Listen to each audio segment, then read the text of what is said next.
The massive chamber stretched out like a football stadium, but instead of grass, there was polished metal that reflected the lights from 100 different alien species. Katie Walsh stood at the center of it all, her black dress suit looking tiny against the enormous space around her. She was the only human in a room filled with creatures that looked like they came from science fiction movies. The Zephyrian Judge towered above her, standing nearly 12 feet tall with skin that looked like blue glass. Its voice echoed through the chamber when it spoke, making Katie's bones vibrate. Around the circular room, representatives from dozens of worlds watched her with eyes that glowed, blinked in patterns, or moved independently of each other. The Galactic Council has reached its decision, the judge announced. Its words were translated into Katie's earpiece, but she could hear the coldness even through the machine. Humanity's request to join the galactic community is denied. Katie felt her stomach drop. She had spent 3 years on this space station, learning alien customs, studying their laws, and proving that humans deserved a place among the stars. 3 years away from her family, her home, her world. All for this moment. The human species, the judge continued, possesses technology that is fundamentally incompatible with civilized space. Your propulsion systems are weapons of mass destruction, disguised as transportation. Your energy shields are aggressive defensive systems that threaten the stability of entire sectors. Your manufacturing processes are recklessly efficient and could destroy the economic balance that has kept peace for millennia. Other aliens in the chamber made sounds that Katie had learned meant agreement. Some clicked their claws against their seats. Others flashed lights from their bodies. A few made musical tones that somehow sounded smug. Katie stepped forward, her voice steady despite the anger building in her chest. Our technology has never been used as a weapon against any species. We came here in peace, offering to share our knowledge and learn from yours. The judge's large eyes fixed on her. Your antimatter reactors can level cities. Your shield technology can be weaponized to destroy incoming vessels. Your manufacturing efficiency could flood our markets and cause economic chaos across dozens of worlds. The Council cannot allow such dangerous primitives into civilized space. Primitives? Katie's voice rose despite her training. We've traveled between stars, we've built cities on dead worlds. We've created art and music and literature that spans thousands of years. A creature that looked like a walking tree branch made a sound like wind through leaves. Its words came through Katie's translator. Art and music do not change the fact that your species is violent and unpredictable. Your history shows constant warfare, competition, and aggression. You cannot be trusted with advanced technology. Katie wanted to argue, to point out that humanity had not fought a major war in over 50 years, that they had unified their planet and eliminated poverty and hunger. But she could see in the alien faces around her that their minds were already made up. The Zephyrian judge raised one of its 4 arms. The Council offers humanity a path forward. Abandon your current technology. Accept our guidance in developing safe, approved alternatives. Submit to a period of supervised development lasting no less than 500 of your years. Then perhaps you may be reconsidered for membership. Katie stared at the judge in shock. 500 years would set humanity back to the Stone Age by galactic standards. They would be completely dependent on alien technology, alien approval, alien permission for everything. You're asking us to give up everything that makes us human. We are asking you to give up everything that makes you dangerous, the judge replied. The decision is final. You have one of your months to begin the process, or the quarantine around your solar system will become permanent. The chamber erupted in sounds of approval from the alien representatives. Katie stood alone in the center of it all, watching her species' dreams of joining the galactic community crumble around her. The quarantine they mentioned was not just a suggestion. Automated defense platforms surrounded Earth's solar system, programmed to destroy any human ship that tried to leave. Later, in her small quarters on the station, Katie recorded her final message to Earth. Her hands shook as she activated the communication device. This is Ambassador Walsh reporting to the United Earth Council. The Galactic Council has rejected our membership application. They consider our technology too dangerous and demand we abandon it completely. She paused, looking out the viewport, at the stars that humanity would never reach. They want us to become dependent on their technology, their approval, their permission. They want to turn us into children who need supervision for the next 5 centuries. The message would take 6 hours to reach Earth through the quantum relay network. By then, the news would already be spreading through alien communication channels. Humanity's rejection would be announced across the galaxy as a victory for peace and stability back on Earth.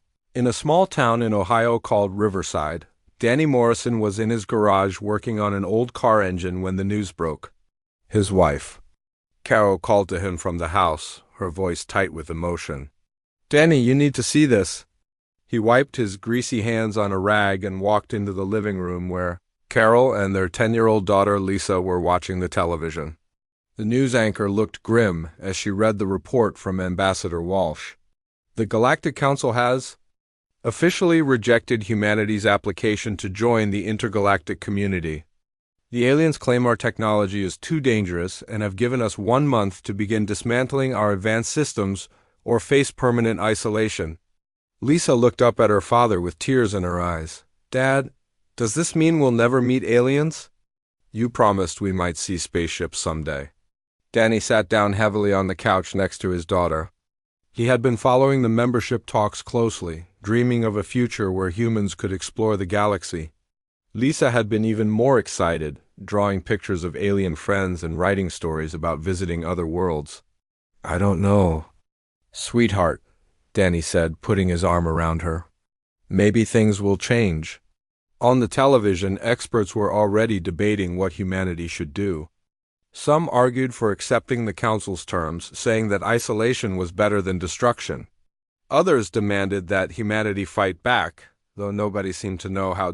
Henry Park, a physicist from Stanford University, appeared on screen looking frustrated. "The aliens call our technology dangerous, but it's the same technology that let us reach the stars in the first place. Our antimatter drives, our fusion reactors, our shield systems, these aren't weapons. They're tools that we've used to explore and build." The news anchor nodded, but the Galactic Council sees them differently. According to their statement, human technology is based on principles that are fundamentally unsafe. Danny listened to the debate with growing anger. He had worked as a mechanic for 20 years, fixing everything from cars to construction equipment. He understood how things worked, how they were built, how they could be improved.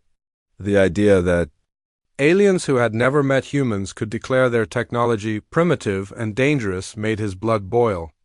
"Dad," Lisa said quietly, "why don't the aliens like our stuff?" Danny looked at his daughter's confused face and felt something harden in his chest. "Because they're afraid, sweetheart. They're afraid that we might be better at making things." "Than they are," Carol gave him a warning look. "Danny, don't fill her head with that kind of thinking." But Danny was already standing up, his mind racing. "You know what? Maybe it's time someone proved them wrong." Outside, the world was reacting to humanity's rejection with protests, debates, and despair. But in a small garage in Ohio, a mechanic was getting an idea that would change everything. Danny Morrison looked at the half-finished engine on his workbench and wondered, what would happen if someone really put their mind to building something the aliens had never seen before, the Galactic Council thought human technology was dangerous. Maybe it was time to show them just how dangerous it could be. 3 months had passed since the Galactic Council's rejection, and most of the world had moved on. The protests had died down. The politicians had found other things to argue about. The news channels had stopped talking about aliens and gone back to their usual stories. But Danny Morrison had not moved on. Every evening after work, Danny would come home, eat dinner with his family, and then disappear into his garage. Carol would find him there hours later, hunched over his workbench with papers spread everywhere, and strange contraptions scattered across every surface. The garage smelled of motor oil and burned metal, and the constant sound of drilling and hammering echoed into the night. "This isn't healthy, Danny," Carol said one evening, standing in. the doorway with her arms crossed. You're obsessed with those alien reports. Lisa misses spending time with you. Danny looked up from a small device he was building. His face was tired and his hands were stained with grease and burn marks from his experiments. They said our technology was primitive, Carol. They called us dangerous primitives who don't understand what we're building. So what? We're not in their club. We survived fine before we knew they existed. Danny held up a printed document covered in his handwriting. Look at this. They say our antimatter drives are unstable and could explode without warning. But I've been studying the design specs and they're wrong. Our containment systems are actually more advanced than anything they described in their technology database. Carol sighed. She had heard this argument a dozen times before.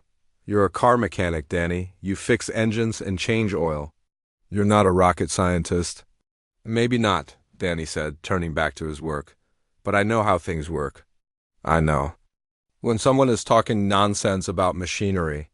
The truth was that Danny had always been good with machines, even as a kid. He could take apart any engine and put it back together better than before. His father had been the same way, and his grandfather before that. The Morrison family had a gift for understanding how mechanical things worked, even if they couldn't explain it in fancy scientific terms. Over the past 3 months, Danny had collected every piece of information about the Galactic Council's technology assessments. He had printed hundreds of pages from government websites, scientific journals, and leaked diplomatic reports. His garage walls were covered with diagrams and notes, connected by red string like a detective investigating a crime, the more he studied. The alien complaints, the more convinced he became that they were wrong about human technology. Not just wrong, but deliberately misleading. The aliens claimed that human fusion reactors were inefficient and wasteful, but the numbers didn't add up. They said human shield generators were too aggressive, but their own defensive systems seemed weaker by comparison. Lisa often came to the garage after school to watch her father work. She would sit on an old stool, swinging her legs and asking questions that somehow always got to the heart of things. "Dad, why are you building all these little machines?" she asked one afternoon, watching him test a miniature reactor that glowed with blue light. "I'm trying to prove a point, sweetheart. The aliens think we don't know what we're doing, but I think they're the ones who don't understand." "Maybe they're just scared," Lisa said, picking up one of the alien technology reports. She couldn't read most of the big words, but she looked at the pictures and diagrams with interest. "Mom gets scared when I try to cook by myself because she thinks I might burn the house down." Danny stopped working and looked at his daughter. "What did you just say?" "I said Mom gets scared when I cook." "No, about burning the house down," Lisa shrugged. "She thinks I might mess up and break something because I don't do it the same way she does." Something clicked in Danny's mind. He had been thinking about the aliens' complaints all wrong. They weren't worried that human technology was actually dangerous. They were worried that humans did things differently, and that scared them. "Lisa, you're a genius," Danny said, giving her a hug. "I am," Lisa giggled. "What did I do?" "You just helped me understand something very important." That night, Danny worked until dawn with a new energy. Instead of trying to prove that human technology was safe by alien standards, he started wondering what would happen if he made it even more different. What if he took human engineering principles and pushed them further than anyone had ever tried? Meanwhile, at the edge of the solar system, Dr. Kexthari was filing his monthly report from the Zephyrian observation post. The alien scientist had been monitoring human activity since the Council's decision, looking for signs that humanity was beginning to abandon their dangerous technology. "Observation Post Zeta to Galactic Council Command," Kexthari spoke into his communication device. His voice made a series of clicks and whistles that the translation system converted to standard galactic. Monthly compliance report on the human quarantine zone. Kexthari reviewed his data on a holographic display. Energy signatures from Earth showed normal civilian activity. No new spacecraft launches. No signs of advanced weapons development. The humans seemed to be accepting their isolation and slowly reducing their technological activities. Humans appear to be complying with council directives, Kexthari continued his report.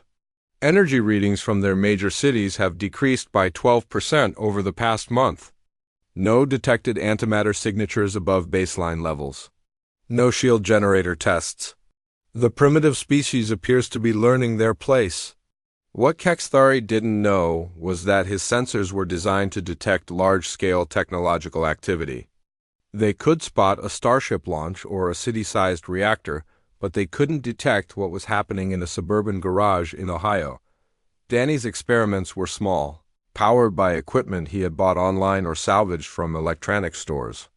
His fusion reactor was the size of a coffee can. His shield generator could fit in a backpack. His propulsion tests used models no bigger than remote control cars.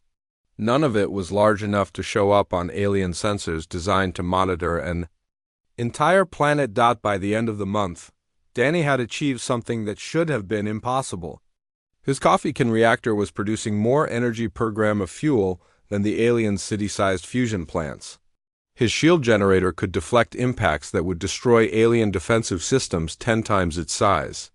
His propulsion experiments were approaching speeds that alien theory said were impossible for anything smaller than a battleship. Carol found him in the garage at 2 a.m, staring at readings on a device that looked like it had been built from spare car parts and Christmas lights. "Danny, it's late. Come to bed." "Carol, look at this." Danny pointed to the glowing numbers on his improvised display. "This little reactor is putting out more power than our house uses in a month. And it's stable, rock-solid stable." Carol looked at the device with a mixture of worry and confusion. "Is it safe?" "Safer than the gas furnace in our basement." The aliens said human reactors were unstable and dangerous, but this thing is more stable than anything they've ever built. "How do you know what they've built?" Danny grinned for the first time in months. "Because I've been studying their technology. Reports, and I think I just figured out why they're really afraid of us." "Why?" "Because we're better at this than they are, and they know it." The next morning, Lisa found her father asleep at his workbench, his head resting on a pile of technical drawings. She gently shook his shoulder to wake him up. "Dad, you slept in the garage again?" Danny opened his eyes and smiled at his daughter. "Sorry, sweetheart. Daddy was working on something important. Did you figure out how to prove the aliens wrong?" Danny looked at his tiny reactor, still glowing steadily after running all night without any maintenance. "Yeah, Lisa, I think I did." "Good," Lisa said, picking up one of his drawings. "Because I had an idea too." "What's your idea?" Lisa pointed to the picture of an alien spaceship in one of the reports. "If our stuff is so much better than theirs, why don't we just build a better spaceship and show them?" Danny stared at his 10-year-old daughter and realized she had just suggested something that could change the course of human history. Build a better spaceship. Prove that human technology wasn't just different from alien technology, but superior to it. "Lisa," Danny said slowly, "that might be the best idea anyone has ever had." Outside, the world continued to accept humanity's place as an isolated species stuck in their own solar system. But in a garage in Ohio, a mechanic and his daughter were planning to build something that would make the aliens rethink everything they thought they knew about the dangerous primitives called humans. It was 2:47 in the morning on a Tuesday when Danny Morrison changed the world. He had been working for 16 hours straight, surviving on coffee and determination when the impossible happened. The device on his workbench, built from parts he had ordered online in pieces salvaged from old electronics, suddenly hummed to life with a sound like singing crystal. Danny stared at the readings on his improvised display and rubbed his eyes. He had to be seeing things wrong. The numbers couldn't be real. His fusion reactor, no bigger than a coffee can, was producing enough clean energy to power his entire neighborhood.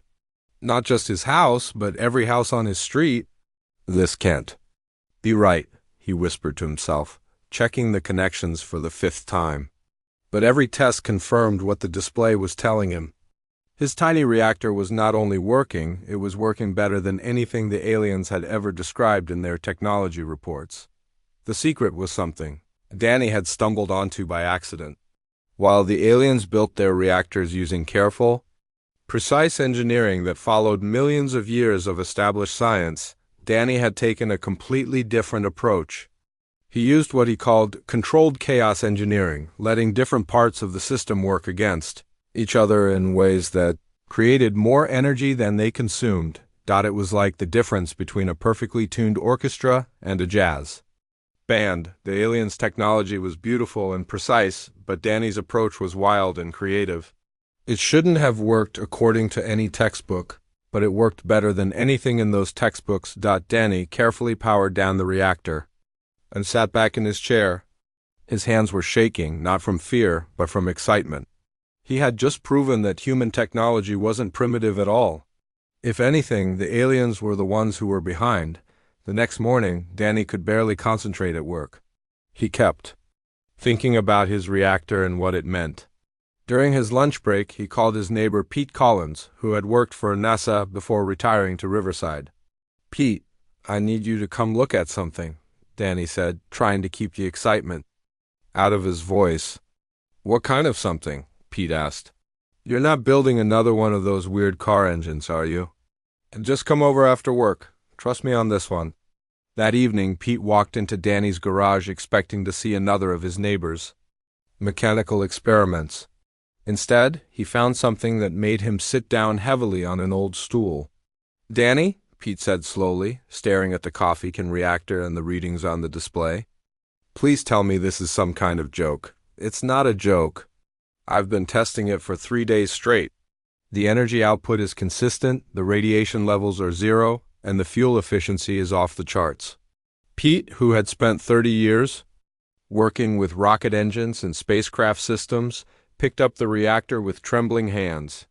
It was warm to the touch but not hot, and it weighed less than a gallon of milk. "This violates half the laws of physics I know." "Maybe the laws of physics we know are incomplete," Danny said. "The aliens keep talking about how our technology is primitive and dangerous, but what if they're the ones who are primitive? What if they've been doing things the hard way for so long that they've forgotten there might be easier ways?" Pete spent the next hour examining Danny's work, checking calculations and studying the reactor design. Finally, he looked up with the expression of wonder and terror. "Danny, do you understand what you've built here? This isn't just a better reactor. This is a completely new way of thinking about energy. I know, and I'm just getting started." Over the next 2 weeks, Danny worked on his next project with the intensity of a man possessed. Lisa continued to visit him in the garage after school, asking her simple questions that somehow always pointed him in the right direction. "Dad, if your reactor makes things go, why can't you make things go really fast?" she asked one afternoon, watching him work on a collection of metal rings and copper wiring.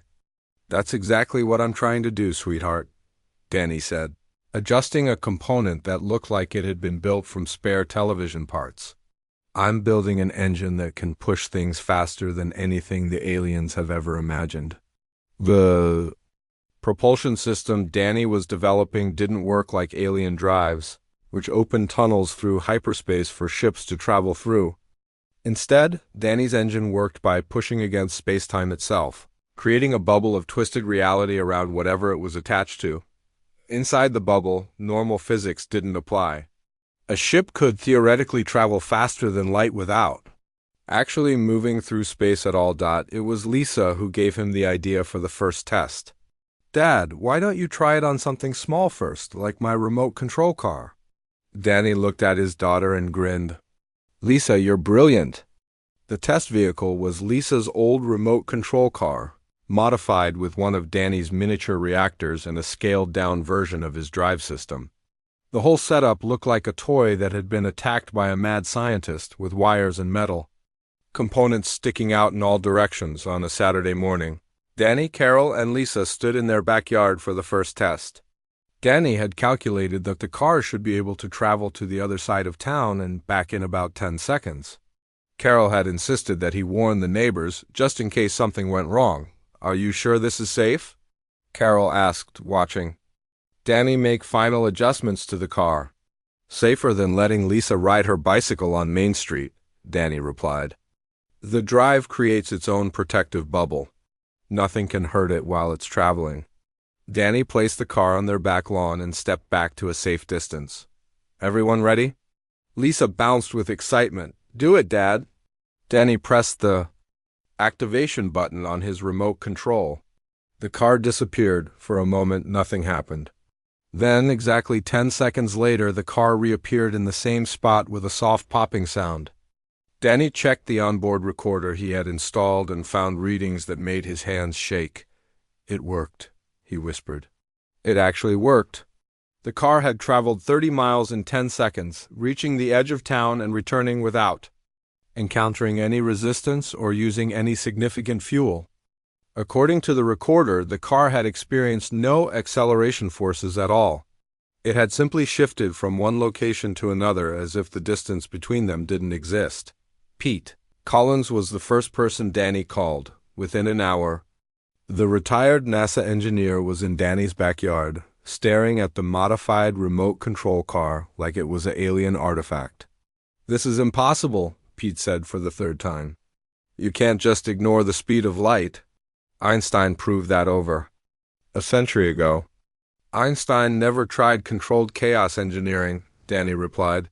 "He was thinking like an alien, trying to work within the rules instead of around them." Word of Danny's breakthrough began to spread through underground networks of scientists and engineers who had been quietly working on their own projects since the Galactic Council's rejection. Danny started receiving emails and phone calls from people around the world who had heard rumors about a mechanic in Ohio who had built a faster-than-light drive in his garage. Dr. Rachel Green, a theoretical physicist from MIT, was the first to make the trip to Riverside. She arrived on a Tuesday afternoon with a car full of scientific instruments and a head full of skepticism. "Mr. Morrison," she said, standing in Danny's garage and looking at his collection of improvised equipment, "I have 3 degrees in physics and 20 years of research experience. What you're claiming to have built is scientifically impossible. Would you like me to prove it?" Danny asked. The demonstration that followed changed Dr. Green's understanding of physics forever. She watched Danny's modified car disappear and reappear, checked the readings on her instruments, and ran calculations on her laptop until her hands cramped. "This shouldn't work," she said finally, "but it does work. And not only does it works better than anything I've ever seen." "The aliens said our technology was too dangerous," Danny said. "Maybe they were right, just not in the way they thought." By the end of the week, Danny's garage had become the most important location on Earth. Scientists, engineers, and curious neighbors gathered there every evening to watch demonstrations and discuss the implications of what Danny had discovered. Lisa loved having so many visitors. She would sit on her stool and listen to the adults argue about physics and engineering, occasionally asking questions that made everyone stop and think. "Dad," she said one evening after the visitors had gone home, "if your engine can make cars go really fast, can it make spaceships go really fast too?" Danny looked at his daughter and realized she had just asked a question that would define humanity's future. "Yes, sweetheart, I think it can." "Good," Lisa said, yawning, "because I still want to meet some aliens. And I think they need to meet us too." Outside, the world was still operating under the assumption that humans were trapped in their solar system, forbidden from joining the galactic community. But in a garage in Ohio, a mechanic and his daughter were preparing to prove that the most dangerous thing in the universe wasn't human technology. It was human imagination.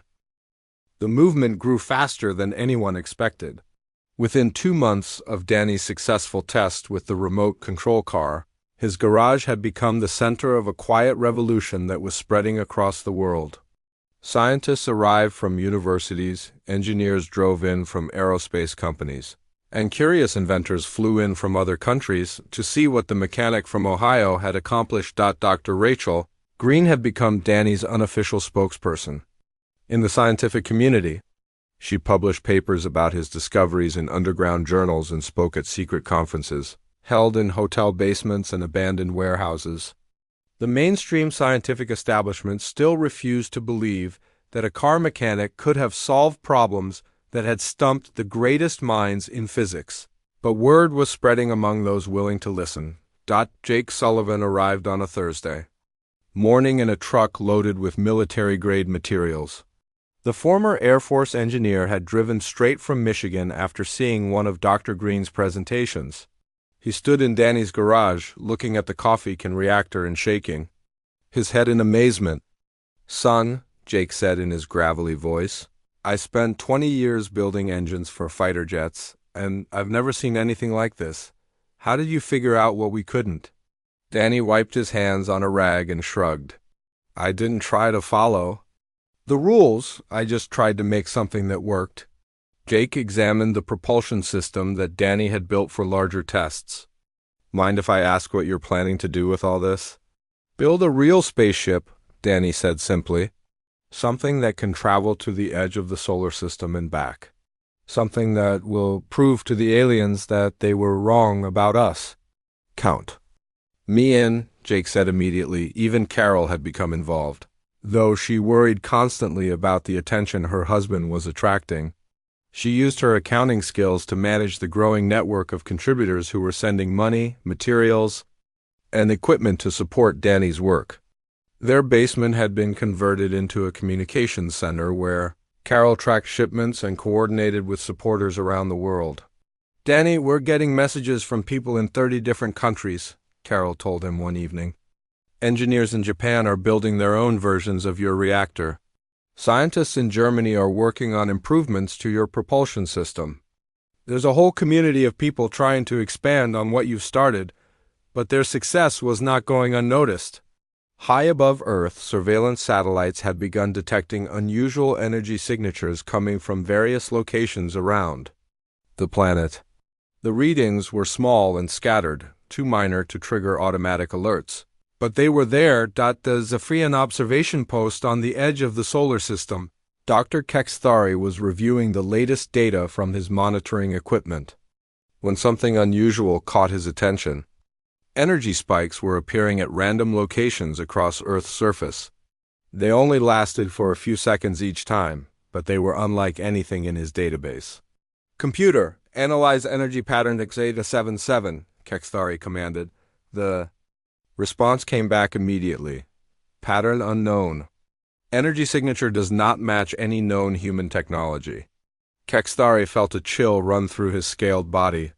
Unknown technology was exactly what the Galactic Council had been worried about.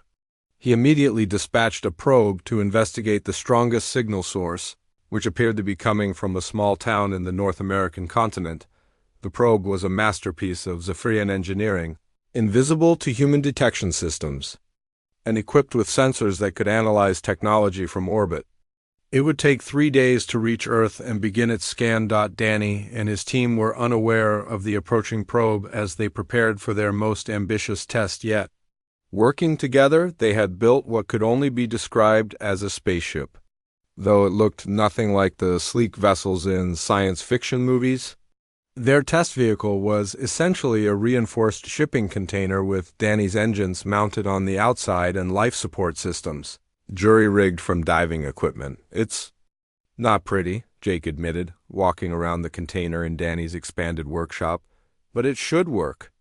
"Pretty doesn't matter," Dr. Green said, checking the calculations on her tablet for the 100th time. "According to the math, this should be able to travel to Jupiter and back in under an hour." Lisa sat on her favorite stool, now surrounded by computers and scientific equipment that made the garage look like a space mission control center. "Dad, are you going to ride in it?" "Not this time, sweetheart," Danny said.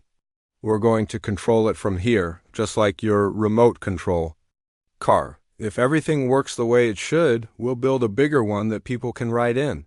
The test was scheduled for Saturday morning. Danny had chosen a flight path that would take the container straight up from Earth, out past the moon, around Jupiter, and back home. The entire trip should take 45 minutes if his calculations were correct. Friday night, Danny couldn't sleep. He stood in his backyard, looking up at the stars and thinking about how much his life had changed since that day when Ambassador Walsh announced humanity's rejection by the Galactic Council. 9 months ago, he had been a simple mechanic who fixed cars and came home to dinner with his family. Now he was about to launch a spacecraft that could change the course of human history. Carol found him there at midnight, standing in the grass with his hands in his pockets. "Having second thoughts?" she asked, slipping her arm through his. "No," Danny said, "just thinking about what comes next. If this works, if we can really prove that our technology is better than theirs, everything changes. We won't be trapped in our solar system anymore. We can go anywhere we want. And if it doesn't work," Danny smiled and pulled his wife closer, "then we'll try again until it does. That's what humans do." Saturday morning arrived with clear skies and perfect weather.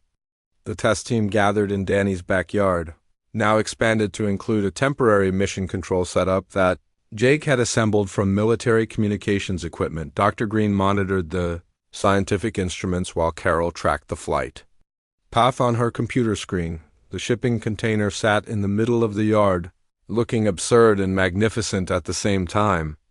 Danny had painted it white and added small windows so they could see inside.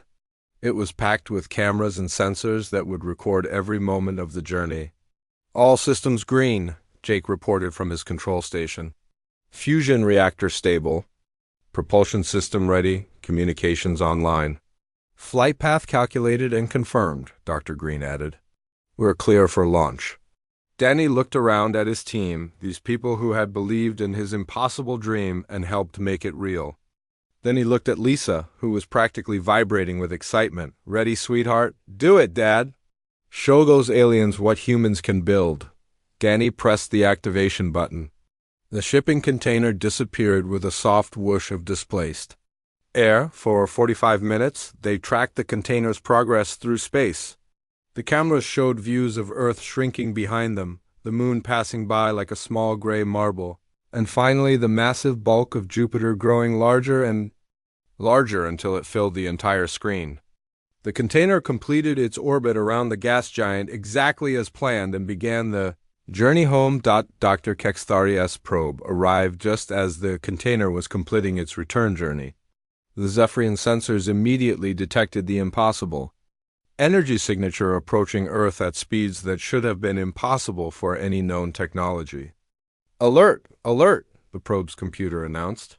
"Unknown vessel detected. Technology classification impossible. Recommend immediate council notification."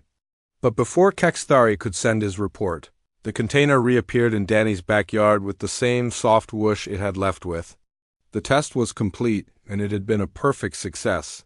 Danny stood in his backyard, surrounded by cheering scientists and neighbors, holding data readings that proved his spacecraft had traveled over 1 billion miles in less than an hour. Lisa hugged his leg, laughing and jumping up and down. "We did it," Danny said quietly, staring at the numbers on his screen. "We actually did it." At that moment, high above them, Dr. Kexthari was frantically sending an emergency message to the Galactic Council. The humans had not only ignored the quarantine, they had developed technology that made the Council's own systems look primitive. The probe's final scan showed energy readings that defied explanation. Whatever the humans had built, it was far beyond anything the Zephyrians thought possible. The dangerous primitives had become something much more dangerous than anyone had imagined. They had become advanced. The Galactic Council's response came faster than anyone expected. 3 days after Danny's successful test flight to Jupiter, every space telescope on Earth detected the same terrifying sight, a massive alien fleet dropping out of hyperspace. At the edge of the solar system, 20-7 Zephyrian warships, each one larger than Earth's biggest cities, formed a blockade around humanity's home system. Their weapons were charged, their shields were raised, and their message was clear: the humans had gone too far. Captain Zektaler, commanding the lead vessel, opened communications on all human frequencies. His translated voice echoed from every radio, television, and computer on Earth. "Humans of the third planet," the alien commander announced, "you have violated the terms of your quarantine. You have developed forbidden technology and used it to travel beyond your designated boundaries. This aggression cannot be tolerated." In his garage in Ohio, Danny Morrison listened to the alien broadcast with a mixture of fear and anger. Around His team of scientists and engineers watched the news coverage of the alien fleet with growing concern. "They're calling us aggressive," Dr. Green said, her voice tight with emotion. "We sent an empty shipping container to Jupiter and back, and they're treating it like an invasion." Jake Sullivan was checking his phone, reading messages from contacts in the military. "Pentagon is in full panic mode. The president is being moved to a secure bunker. They want to know if we have any weapons that can fight those ships." Danny looked at Lisa, who was sitting quietly in her corner, watching the adults with wide eyes. His daughter had been so excited about meeting aliens, and now those same aliens were threatening to destroy everything they had built. "Dad," Lisa said softly, "are the aliens going to hurt us?" Before Danny could answer, Captain Zektaler's voice returned to the airwaves.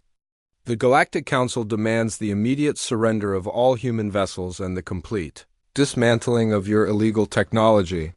You have 12 of your hours to comply, or we will be forced to take action to protect the civilized galaxy from your dangerous primitives." Danny stood up slowly, his jaw clenched with determination. 12 hours, huh? That's not very long. "Danny, what are you thinking?" Carol asked, recognizing the look on her husband's face. "I'm thinking it's time these aliens learned what humans are really capable of." The next few hours were the most frantic of Danny's life. Messages flooded in from around the world as the underground network he had helped create sprang into action. Engineers in Japan reported that they had built 3 spacecraft based on Danny's designs. Scientists in Germany had completed 2 more.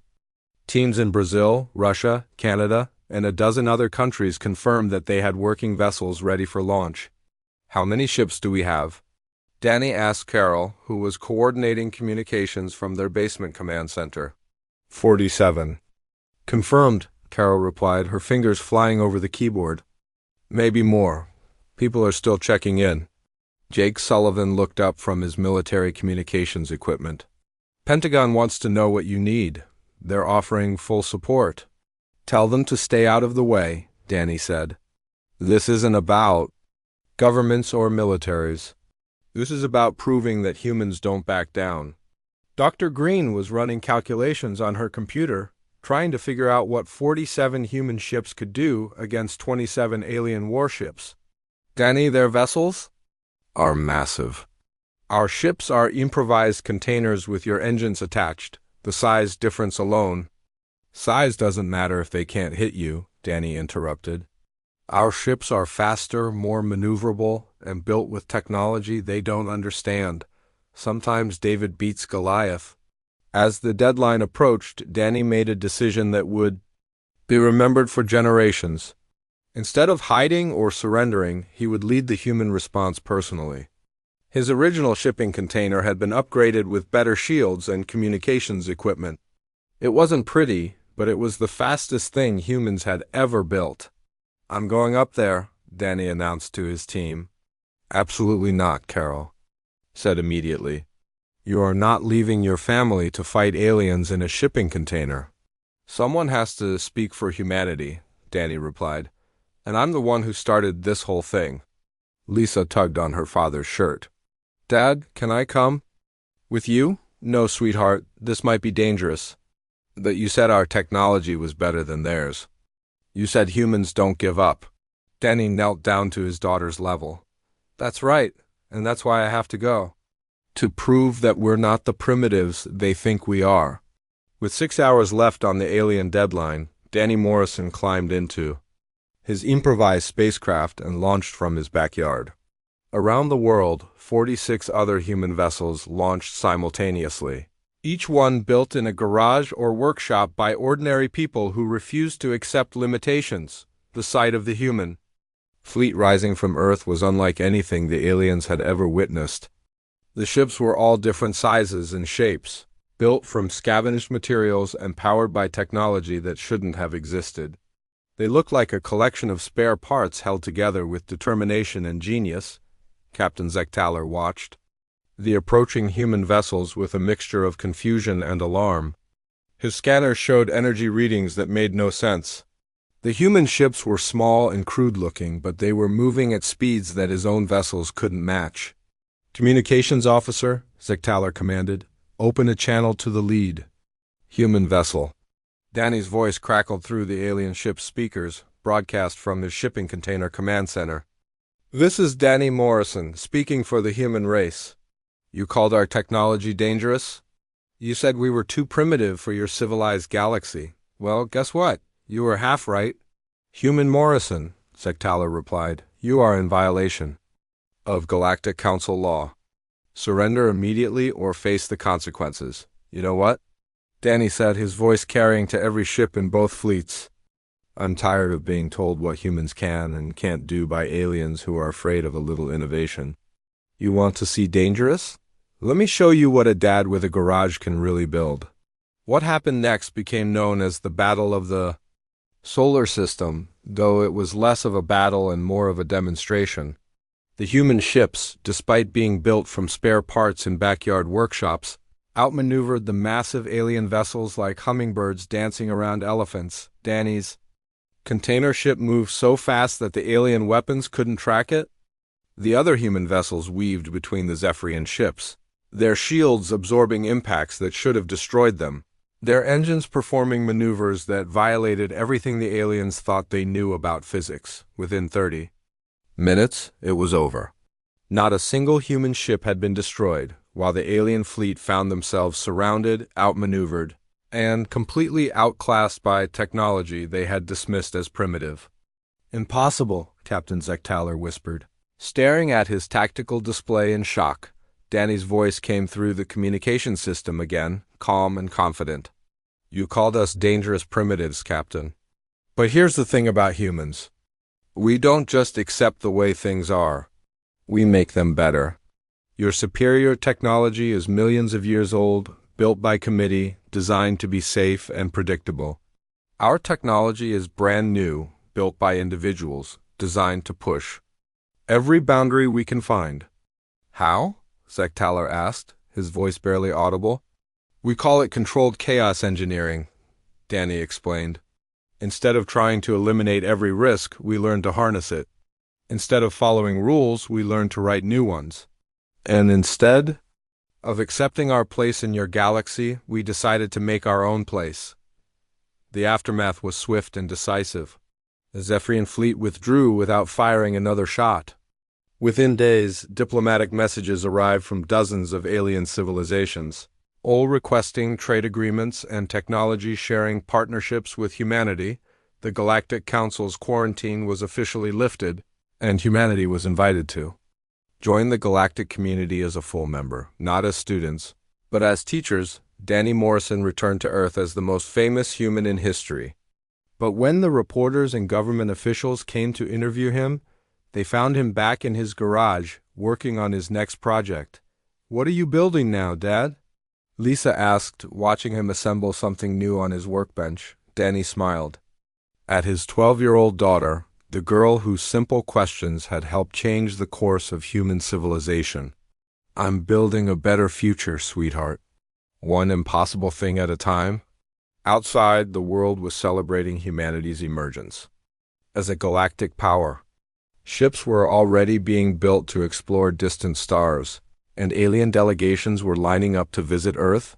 But in a garage in Ohio, a mechanic and his daughter were already working on the next breakthrough that would remind the galaxy why humans were the most dangerous species in the universe, not because they were violent or aggressive, but because they never stopped believing that impossible was just another word for not yet.